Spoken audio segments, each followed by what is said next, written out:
जय हिंद साथियों, बच्चों, welcome to BMC YouTube channel. एक बार पुनः आपका भाभा मैथमेटिक्स सेंटर के इस यूट्यूब चैनल पर स्वागत है। बच्चों, जैसा कि आप स्क्रीन पर देख रहे होंगे कि मैंने पहले भी बताया था कि बेट की एग्जाम की संभावना है। अभी भी बहुत ज्यादा अस्पष्टता नहीं है सरकार की नीति में, सरकार ने, लेकिन अब यह है कि इतनी संभावना बढ़ गई है कि पहले बेट होगी, क्योंकि सरकार का जिस तरह से रवैया चल रहा है तो इससे स्पष्ट अब संकेत मिल रहा है कि पहले बेट की एग्जाम होगी या स्लेट, उसी को स्लेट भी बोलते हैं जो आगे हम बताने वाले हैं। उसके बाद लेक्चरशिप का बहाली आएगा और उसमें जो लोग BET, NET, SLET, PhD pass out होंगे वो लोग भरेंगे। फिर उसकी जो सब्जेक्टिव एग्जाम होगा वो होगी, फिर इंटरव्यू होगी, तब आपका सिलेक्शन होगा। ये एक लंबा प्रोसेस चलेगा क्योंकि सरकार का रवैया ठीक ठाक नहीं है, बहुत क्लियर कट नहीं है। अभी ड्राफ्टिंग हुआ है, ड्राफ्टिंग पर भी बवाल मचा हुआ है, काफी ज्यादा विरोध होना शुरू हो गया है, लेकिन उस विरोध से बेट को कोई लेना देना नहीं है। उस विरोध में पीएचडी वालों का कहना है कि उनको वेटेज दिया जाए, नेट वाले का जो विथ जेआरएफ है वो उनका कहना है कि हमको वेटेज दिया जाए, गेस्ट असिस्टेंट प्रोफेसर के रूप में जिन्होंने टीचिंग सेवा दी उनका कहना हमको वेटेज दिया। तो ये तरह तरह की एज फैक्टर शो है। तो ये सारा चीज की मुद्दे पे काफी ज्यादा विरोध देखने को मिल रहा है न्यू ड्राफ्टिंग पॉलिसी पर। तो वो चल रहा है, उसमें हो सकता है कुछ सुधार भी हो, लेकिन ये आप एक मानिए कि बिना एग्जाम लिए आप प्रोफेसर नहीं बनोगे, एग्जाम तो फेस करना ही पड़ेगा, ये बात तय है। और जो लोग फ्रेशर है उसको क्या करना होगा, तो उसको पहले उसको दो एग्जाम देना पड़ेगा। जो लोग फ्रेशर नहीं हो, पीएचडी या नेट जेआरएफ वाले हो, उनको एक एग्जाम देना पड़ेगा। तो लेकिन एग्जाम तो देना होगा ही, चाहे कोई रहे, ये बात लगभग तय है। अब देखिए सरकार का क्या नया, जब ड्राफ्टिंग फाइनल हो जाएगा, जब नए ढंग से वो ये क्लियर हो जाएगा कि यही अब नियम के तहत होगी, तो फिर मैं आपको बताऊंगा। लेकिन फिलहाल ये संकेत है, आप अपनी तैयारी में लग जाए। फिलहाल ये संकेत है कि बेट का एग्जाम अब होना संभावित है और वो जून के आसपास में एडवर्टाइजमेंट आने की पूरी संभावना है। ठीक, आते हैं हम लोग, देखते हैं क्या है कि बिहार एलिजिबिलिटी टेस्ट बेट, जिसे हम स्टेट एलिजिबिलिटी टेस्ट सेलेक्ट के रूप में भी जानते हैं, 2026 में पहली बार राज्य विश्वविद्यालय आयोग में असिस्टेंट प्रोफेसर भर्ती के लिए एक अनिवार्य पात्रता परीक्षा के रूप में लागू किया जा रहा है। यानी स्लेट या बेट मिनिमम क्राइटेरिया होगा असिस्टेंट प्रोफेसर बनने के लिए, फॉर्म भरने के लिए, बनने के लिए नहीं, फॉर्म भरने के लिए। और फिर उसके बाद वो फॉर्म भरने के बाद फिर एग्जाम होगी, फिर यानी जो पीटी मेंस की बात हम के, तो वो आप देख लीजिए, ये प्राइमरी है, ये पात्रता है, और उसके बाद प्रोफेसर के लिए आप फॉर्म फिलअप करेंगे। जैसे आप बीपीएससी वाले टीचर सब में देखे होंगे, पहले लोग सेट निकाला या बेट निकाला और उसके बाद जो है सीटेट निकाला और उसके बाद फिर बीपीएससी के थ्रू एग्जाम हुआ, तब जाके उसका सिलेक्शन हुआ। जस्ट लाइक यहां भी दो एग्जाम फेस होना है, पहले बेट आप दोगे या स्लेट दोगे, उसके बाद असिस्टेंट प्रोफेसर का फॉर्म भरोगे, फिर उसमें सिलेक्शन हो जाएगा तो इंटरव्यू दोगे और तब जाके आप असिस्टेंट प्रोफेसर बनोगे। ठीक, तो वही चीज लिखें कि बेट इज कमिंग सून, बेट बहुत जल्द आ रहा है आपके बीच में। बिहार पात्रता परीक्षा 2026 की मुख्य जानकारी। बिहार सरकार के नियम के अनुसार अब राज्य के विश्वविद्यालयों में असिस्टेंट प्रोफेसर बनने की प्रक्रिया में बड़े बदलाव किए गए हैं। Bihar state university commission BSUSC के माध्यम से होने वाले भविष्य की भर्ती ये परीक्षा आधार बनेगी।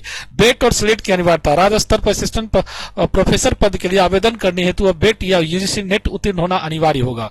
प्रथम बार बिहार में यह परीक्षा 2026 में पहली बार आयोजित की जा रही है, जो राज्य के अभ्यर्थियों के लिए स्थानीय स्तर पर पात्रता करने का सुनहरा अवसर है। परीक्षा, इसका पैटर्न मुख्य रूप से यूजीसी नेट की तर्ज पर होगा, जिसमें विषय विशेषता और शिक्षण अभिरुचि की जांच की जाएगी। ये केवल शैक्षणिक स्कोर एपीआई के बजाय अब लिखित परीक्षा संभावित 160 और इंटरव्यू के माध्यम से चयन की योजना है। मैंने पहले भी बोला था कि एपीआई स्कोर को खत्म किया जा रहा है और उसके जगह पर रिटन एग्जाम को लाया जा रहा है असिस्टेंट प्रोफेसर भरने के लिए।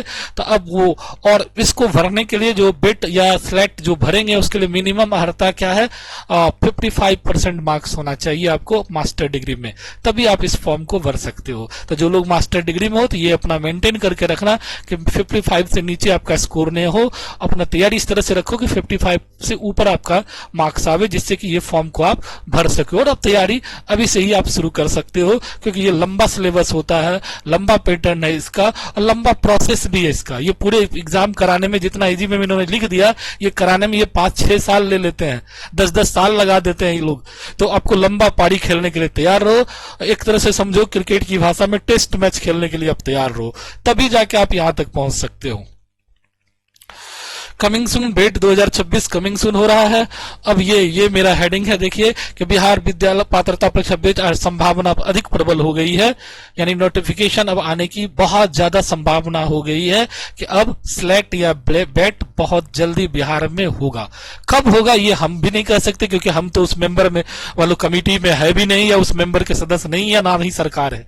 एक अनुमान लगा सकते हैं, एक शिक्षक होने के नाते, अनुभव होने के नाते एक अनुमान लगा सकते, कयास लगा सकते हैं, ना कि आपको जबर झूठ फूस का एक जो आजकल यूट्यूब चैनल सब पे देखते हैं, कुछ से कुछ लोग झूठो फूसो लिख देता, आ गया डेट, प्रोफेसर की बहाली निकल गई, उस टाइप से रायता नहीं फैला सकते हैं। ठीक है, एक जो होना चाहिए, जो फैक्ट बात, वो आपको बताया जा रहा है। उम्मीद है कि जून तक में ये वेट वाला जो है आ जाएगी। अब कब आएगी नहीं, ये तो सरकार पर निर्भर करता है ना, उस पर भी कितना जो ड्राफ्टिंग है उस पर अभी से बवाल मचा हुआ। हो सकता है कोई केस कर दे, हो सकता है कोर्ट में ये मामला चला जाए, तो फिर ये सहारा बहाली ठंडे अवस्था में चल जाएगा। फिर कब आएगी तुरंत कहना मुश्किल है, इसलिए एक अनुमान लगा सकते हैं, लेकिन ये उम्मीद रखिए कि आगे आएगी ही, लेट सवेर जो हो। डेट का कोई फिक्स डेट है नहीं कि हम आपको बता देंगे फलना तारीख को होगी ये, और झूठ फूस का तो वो ऐसा कुछ है नहीं। इसलिए लेकिन आप तैयार रहो, जब आएगी तो हो सकता है कि क्योंकि सरकार को बहुत सारा सीट खाली है, बहुत सारी वैकेंसियां लेनी है, तो उस समय में एट ए टाइम बहुत जल्दी कर लेंगे, तो उस समय में आप तैयारी में नहीं रहोगे। यही तो बिहार का विडंबनाक हो कि एकाएक निकालेगा, 10 दिन में एग्जाम ले लेगा, 10 धर फरा के तुरंत सब चीज कर देगा, आप अलर्ट नहीं रहोगे और आपका अच्छे स्टूडेंट होते हुए आपका सिलेक्शन नहीं हो पाएगा। इसलिए अभी से अलर्ट मोड में लग जाओ, तैयारी करना शुरू कर दो। ये निश्चित रखो कि इस पंचवर्षीय योजना जो अभी से लेके 2029 तक बिहार सरकार की है, इस बीच में होना है, कभी न कभी होना है। तो इसलिए अपने तैयारी को अंजाम तक लगे रहो, जब तक सिलेक्शन ना हो जाए तब तक भिड़े रहो, छोड़ना नहीं, जब लोगे तब देंगे और सिलेक्शन होगा।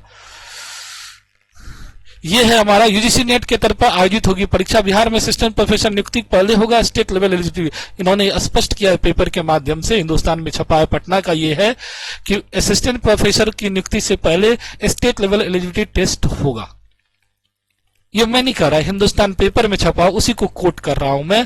तो यानी ये अब उम्मीद जग गई है कि स्टेट एलिजिबिलिटी टेस्ट, स्लैट, जिसको स्लैट या बेट अलग अलग लोग नाम दे रहे हैं, तो ये दोनों एक ही चीज है, ये होने की संभावना प्रबल हो गई है। पहले अब ये होगा, तब असिस्टेंट प्रोफेसर की वैकेंसी आएगी। ये अलग बात है कि उसकी ड्राफ्टिंग में क्या तय होता है, वो अभी कंफर्म है, जैसे तय होगा तो उसको भी हम लोग यूट्यूब पे आपको बताएंगे कि क्या तय हुआ है।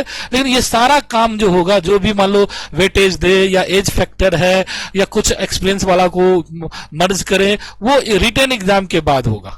विदाउट रिटन एग्जाम नहीं माना जाएगा कि एग्जाम दीजिए, चाहे आप गेस्ट असिस्टेंट प्रोफेसर हो या पीएचडी वाले हो या नेट वाले हो, एग्जाम दीजिए और उसके बाद आपका जो वेटेज बनता है उसके साथ जोड़ा जाएगा। जहां तक ये मेरा मानना है कि एक पैमाना मेजरमेंट, क्योंकि पीएचडी बहुत फर्जी होती है, जो एक्सपीरियंस वाला जो मीटर है बहुत फर्जी लोग बना लिए हैं, जो मेन रूप से ग्राउंड पे जो लोग काम करे उनका नहीं हुआ और फालतू फर्जी बना के लोगों का सिलेक्शन हुआ है। बहुत सारे लोगों को उसको मुफ्त का मार्क्स मिला है और जो हकीकत में थे उनको नहीं मिला, उनका सिलेक्शन नहीं हुआ। तो ये फर्जीफिकेशन से बचने के लिए रिटन एग्जाम जरूरी है और रिटन एग्जाम उसके तुलना में ज्यादा ट्रांसपेरेंट होता है। तो ट्रांसपेरेंट हो रिटन एग्जाम, उसके बाद ये सारा चीज जो वेटेज मिलना है उसको दिया जाए इंटरव्यू एकेडमिक में। तो क्योंकि अभी हरियाणा में हुआ है, रिटन लोग टेस्ट ही क्वालिफाई नहीं कर पाते हैं, जितनी सीट है उससे बहुत कम लोग टेस्ट पास करते हैं। तो उम्मीद है कि टेस्ट जो पास करेंगे उसके बाद उसका एकेडमिक जो भी पीएचडी वाला वेटेज है या टीचिंग एक्सपीरियंस का वेटेज जो है वो सब जोड़ा जाए, तो और आसानी से उसका सिलेक्शन हो जाएगा। जो लोग ऐसे होंगे अनुभवी या मेरिट वाले लोग, उनका आराम से सिलेक्शन हो जाएगा। नहीं होंगे तो वो छटेंगे वहां से, यदि फर्जी होंगे तो छटेंगे वहां से। तो ये चीज बहुत अच्छी है, एग्जाम होना ही चाहिए, मेरा मानना है। बहुत लोग, मेरे मित्र लोग इससे खपा भी होंगे कि सर आप एग्जाम पे क्यों जोर देते हो, क्या बुरारी तक हम पढ़ते रहेंगे। लेकिन आपको अगर नौकरी में आनी है, अपनी बेस्ट सर्विस देना है, तो आपको आज जिंदगी पढ़ना पड़ेगा, क्योंकि आप टीचर हो, आप कोई बिजनेसमैन नहीं हो, या आप कोई जनरल वर्कर नहीं हो। आप टीचर हो तो सब दिन आपको टीचिंग के हिसाब से पढ़ना पड़ेगा ही, कुछ ना कुछ पढ़ते रहना होगा, अपडेट रहते रहना होगा। इसलिए आपको एग्जाम देने में कोई दिक्कत मेरे ख्याल से नहीं आना चाहिए। बाकी सबका अपना अपना मत है, मैं किसी का विरोध भी नहीं करूँ, ये मेरा अपना निजी मत है। एग्जाम एक हो, और उसके बाद उनका अगर टीचिंग एक्सपीरियंस है तो वो जो 40 का जो इंटरव्यू रखा गया उसमें ये चीज में 20 का ही इंटरव्यू, 40 बहुत ज्यादा मार्क्स होता है इंटरव्यू को, 20 का इंटरव्यू रखे। 20 में वो पीएचडी वाले का वेटेज हो, या फिर जेआरएफ नेट जेआरएफ वाले का वेटेज हो, या टीचिंग एक्सपीरियंस का वेटेज, उसको जोड़ देना चाहिए।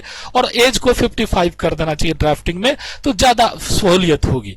खैर वो तो सरकार के हाथ में, हम अपनी राय दे सकते हैं, या यूनिवर्सिटी अपना अपना राय देगी, और वो सरकार के हाथ में, सरकार क्या करेगी तो उस पर ज्यादा हम लोग मंथन करने से कोई बहुत ज्यादा विशेष फायदा होगा नहीं, अपना राय जारी कर सकते हैं। लेकिन जो फ्रेशर हो, जो लोग पीएचडी नहीं किए हो, या जो लोग नेट क्वालिफाइड नहीं हो, मन में गिलानी है कि काश हम भी रहते तो हमको भी होते, तो उसको अब टेंशन लेने की जरूरत नहीं है। नेट की जगह आप सिलेक्ट कर लीजिए, बराबर है इक्विवेलेंट होगा, और आप इस फॉर्म को भर सकते हैं, रिटन पास करिएगा, आपका भी सिलेक्शन हो सकता है। ठीक है, चलिए आगे बढ़ते हैं हम लोग। तो ये है प्रस्ताव विश्वविद्यालय प्रवेश नियुक्ति के लिए। परीक्षा होगी, इसके लिए नया नियम है, इसके तहत 160 अंकों के लिखित और 40 अंकों का साक्षात्कार प्रस्ताव। ये जो न्यू ड्राफ्ट आया था, इससे रिलेटेड हमने एक वीडियो डाला भी है। तो न्यू ड्राफ्ट जो विश्वविद्यालय सेवा आयोग द्वारा दिया गया है, तो उसमें ये चीज का चर्चा है कि 160 का रिटेन और 40 का इंटरव्यू होना है। रिटेन का 80% और इंटरव्यू का 20% वेटेज होगा, ऐसा उसने ड्राफ्टिंग के हिसाब से दिया है। एज 45 होगा, ये सब सारा चीज उसमें दिया गया। तो इसमें कुछ संशोधन होगा। अभी विश्वविद्यालयों से के वाइस चांसलर से राय मांगी गई है, और खुला ओपन रखा गया, तो सभी लोग इसमें, या जो छात्र संगठन है, या जो लीडर है, गेस्ट असिस्टेंट प्रोफेसर, उन लोगों से भी राय अपना अपना दे, और सरकार पर प्रेशर बना के जो फ्लेक्सिबल हो, ट्रांसपेरेंट हो, ऐसी कोई पॉलिसी बनावे जिससे कि सारे लोगों का सिलेक्शन भी हो और ट्रांसपेरेंट हो, अच्छे लोग आवे जो कि विश्वविद्यालय को नए ढंग से सृजित करे और बिहार की शिक्षा व्यवस्था को सुदृढ़ करे, अच्छा बनावे। जो कि अभी भी हमारे यहाँ की शिक्षा व्यवस्था रसातल में ही कह सकते हैं। अपॉइंटमेंट तो बहुत सारे टीचर या प्रोफेसर का हो रहा है, लेकिन व्यवस्था में बहुत ज्यादा सुधार नहीं है। अभी भी हम पिछड़े राज्यों के गिनती में ही हैं। तो ये है बेट क्यों जरूरी। बेट इसलिए भी जरूरी है कि पीएचडी जो जहां यूनिवर्सिटी में होती है, वो बहुत ज्यादा उसका टेस्ट में पैसा का खेला होता है।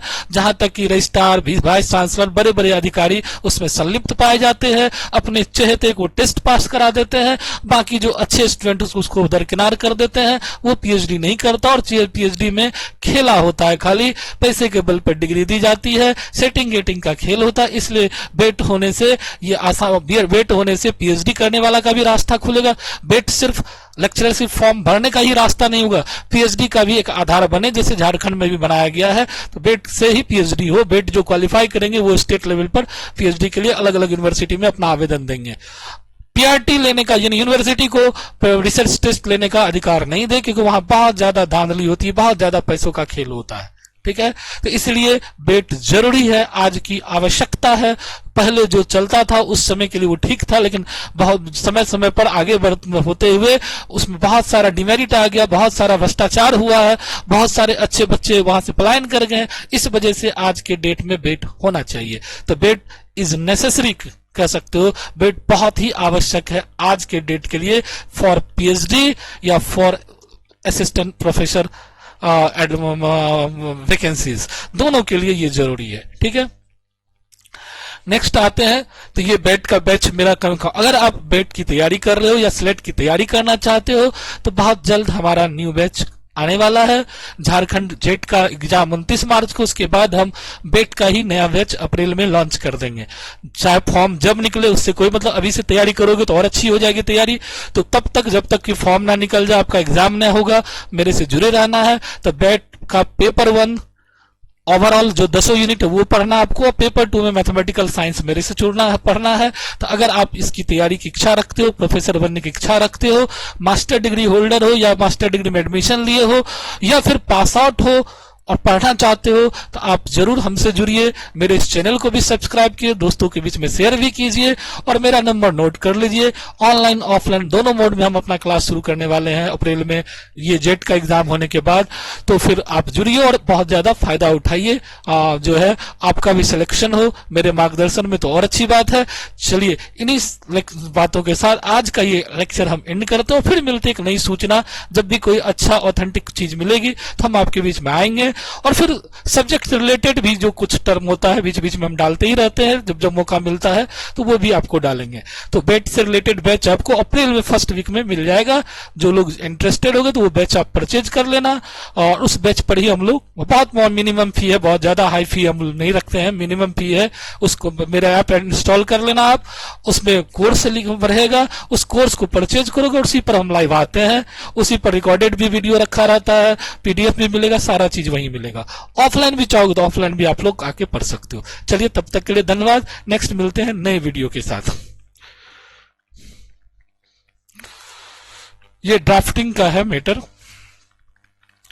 ये जो सरकार ने ड्राफ्ट तैयार किया है उससे रिलेटेड ये बात है। इसमें मेन फैक्ट बात आपको बता देते क्या क्या उन्होंने लिखा है। The written examination will be destructive type and model question paper will be prepared by the commission describing the nature and number of question we asked to notify before the advertisement। कहता है कि जो return exam होगा वो destructive type होगा, उसका model question जारी करेगी आयोग। सिलेक्शन प्रोसेस में 50% मार्क्स चाहिए जनरल को, 45%। ये ड्राफ्टिंग वाला पॉइंट सब था जो कि मैंने आपको नहीं बताया, क्योंकि ड्राफ्टिंग वाला पेपर में आया हुआ था, आप वहां से भी देख सकते हैं, या फिर स्लेट ये set conduct bye Bihar government on itself behalf of the purpose of subject fulfil the following condition. तो ये जो मेन निचोड़ था वो हम आपको बता दिए। यही ड्राफ्टिंग में करेक्शन होना, सुधार होना है। Written examination concern subject with 160 marks, 3 hours duration. The minimum written exam interview carrying 40 marks, 20 weightage of this valid appointment respective state university college institute set conduct by the Bihar government any agency authorized of government of Bihar। The merit list of recommended candidates shall be the prepared the marks of। ये चीज है जो आपको दिखाया गया है, जो कि अभी ड्राफ्ट सरकार यूजीसी विश्वविद्यालय सेवा आयोग द्वारा तैयार किया गया, तो उसके आधार पर यह चीज था। इसी में अभी हंगामा क्रिएट हुआ है, बहुत जगह हंगामा हो रहा है इस ड्राफ्ट के खिलाफ, और होना भी चाहिए। कुछ कुछ इलीगल भी है, कुछ लीगल है, तो कुछ इलीगल भी है, तो उसके आधार पर हंगामा हो रहा है। तो आप लोग जो लोग तैयारी करना चाह रहे हैं तो जुड़ जाइए और अभी से लग जाइए, तो आपका भी सिलेक्शन होगा, आप भी विश्वविद्यालय में और महाविद्यालय में सेवा दोगे।